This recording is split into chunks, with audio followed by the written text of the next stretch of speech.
Hey Rosie, how you doing? This is Pete. I'm taking you up on your idea and seeing if I can do a screen recording here of what I typically do with the newsletter.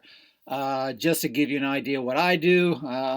There's probably better ways to do it, and you can certainly tell me along the way. But let me just run through the process. For articles, we usually use mostly articles that we're doing reshares, reprints, relinks of articles that have already been published. So I keep an eye on the news. I've set up Google alerts to notify me to sort of scour the internet for any news articles that might be related to neurodivergency, autism careers, autism employment, etc., etc. And I usually go in there and kind of go through, see if I can find some articles that are kind of relevant to or interesting to our readers. This looks promising, so I'll open this. Um,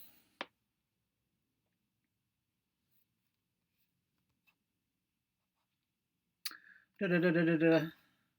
Yeah, that's promising. And he talks about how the perspective of neurodivergent people can provide some interesting and unique skill sets to the workforce. So that seems like a good article. So I'll take a look at that one. I'll go over to Mailchimp because I'm lazy. I usually just take. I know there's a way to set up a template, but I've never been able to master that. So I just take the previous month's newsletter and I just replicate it.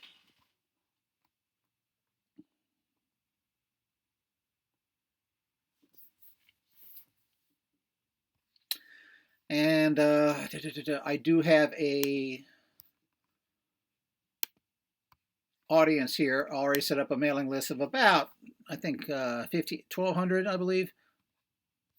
Sent to all scrubbers and audience. Yeah, here's my audience, Autism Career Pathways Project. So that's what we're looking at. And as I said, we got about, 1,100 in there now. So I don't necessarily personalize or anything from Autism Career Pathways. Info at Autism Career Pathways. Save that.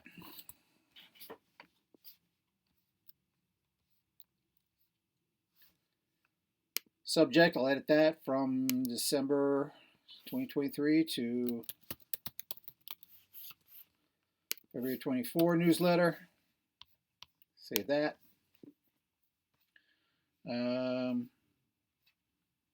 I do have some stuff set up for social media, so that'll automatically post to our Facebook and Instagram pages. But then we need to actually get some content in here. So let's there's something that needs to be resolved there. Don't know why that's happening now. All right, so this looks like it's taking us to the content page. And I typically go in here and I just kind of use the same format. I usually have one lead story up top and then I have some featured stories down below. That one we had about neurodiversity in the workplace looked interesting. So we're going to go ahead and link that here. And again, this is where I get real lazy. I just bring over the edit.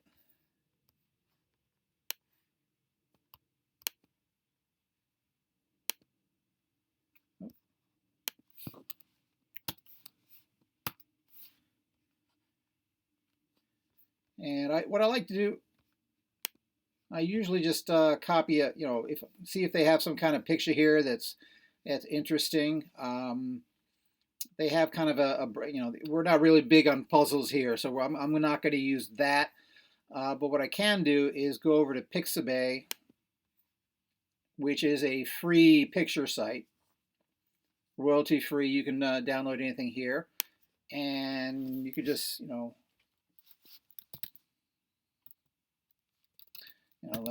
I've used work to death. I do labor, see what I come up with, and see if they have any pictures that loosely relate to that type of article. Let me see. This article talks about cybersecurity, so computer related. So let's pick up something.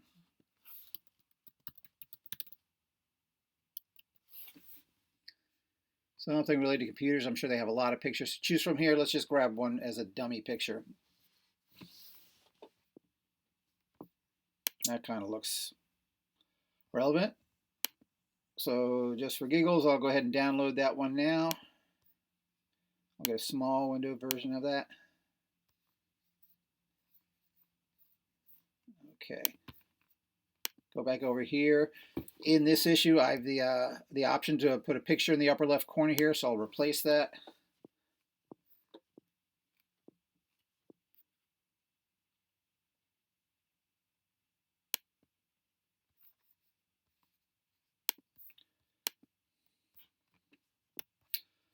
To upload, go to my downloads. And most recently should be the monitor picture. So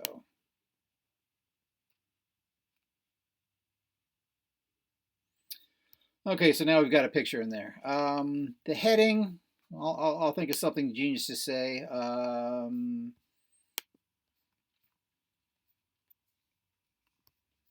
Yeah, nothing's coming to mind immediately, but I'll do that later.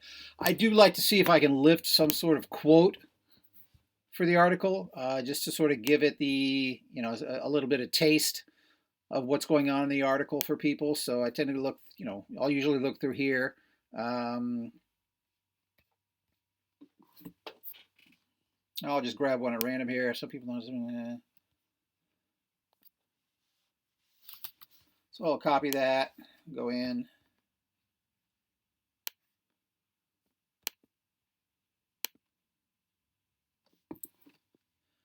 Okay, so now I've got a quote there. So then I take the hyperlink, copy that. I will, there's a link in the photograph, which I'll copy and paste. And I also add a little read more section here at the bottom just for redundancy's sake. So we can go edit that. We'll copy and paste the address there. So that should do it. We can do a preview of the page. And if I go ahead and test here, if I click this, it should bring us to the same article. Yep.